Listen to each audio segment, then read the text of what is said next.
What is the అంటే అసలు ఇజ్రాయిల్తో ఉన్న ఒక అద్భుతమైన ఇది ఏమిటంటే అంటే ఏ దేశమైనా నేర్చుకోవాల్సింది. సరే మిగిలిన వాళ్ళు వామపక్షవాదులు ఇంకోళ్ళు ఎవరు ఏం చెప్పినా ఇజ్రాయెల్ నుంచి నేర్చుకోవాల్సిన పాఠాలు చాలా ఉన్నాయి. It can teach many more lessons for any country, what ever the country it is. All the super powers even వాళ్ళ వ్యూహాలు కానీ, వాళ్ళ ఇంటెలిజెన్స్ కానీ, వాళ్ళ సమాచార సేకరణ కానీ unparalleled to any other country. మిగిలిన వాళ్ళు ఎవరు అంత గొప్పగా చేస్తున్న పరిస్థితి ఈరోజు. అంటే గతంలోనే ఇజ్రాయిల్ 4 దేశాలని అలా బే మీద నిలబెట్టింది. 4 శత్రువులతో, 4 దేశాలను అందామా, 4 శత్రువులు అందామా, వాట్ ఎవర్ ఇట్ ఈస్. వాళ్ళందరినీ నిలువరించి అప్పట్లోనే చాలా నాయకుల్ని ఇది తమ ప్రగతికి అనుకూలంగా ఉండాలని కానీ తమను ఇచ్చేస్తున్నారని కానీ అనుకున్న నాయకులు చాలామందిని ఎలిమినేట్ చేసింది.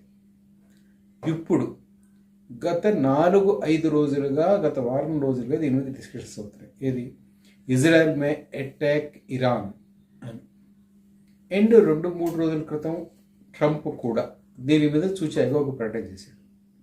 అండ్ ఎందుకైనా మంచిది అని తమ బలగాలను కాస్త సర్దుబాటు చేసుకున్నారు కూడా. అంటే they could not get affected adversely అనేది. ఇది అయిన మరుసటి రోజు సరిగ్గా ఒక 2-3 రోజుల క్రితం, after 3 days the attack was started. And attack was started on Friday.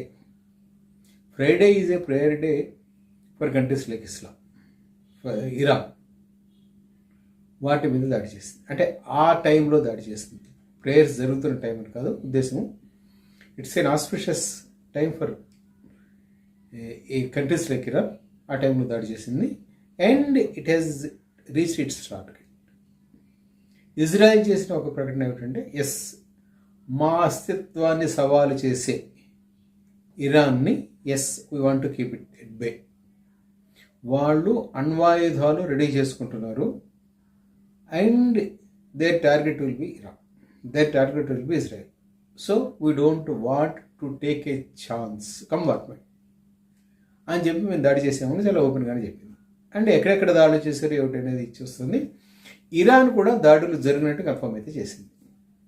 ఈ దాడుల్లో 3 చనిపోయారని చెప్పారు కదా. ఈ 3 చనిపోవడం అనేది ఇరాన్కి చాలా పెద్ద దెబ్బ, ఎటువంటి సందేహం అక్కర్లేదు. And how Iran will act అనేది we have to wait and see. But surely it is going to be on headlines for few more weeks as Iran may retaliate anytime. Avadhanam.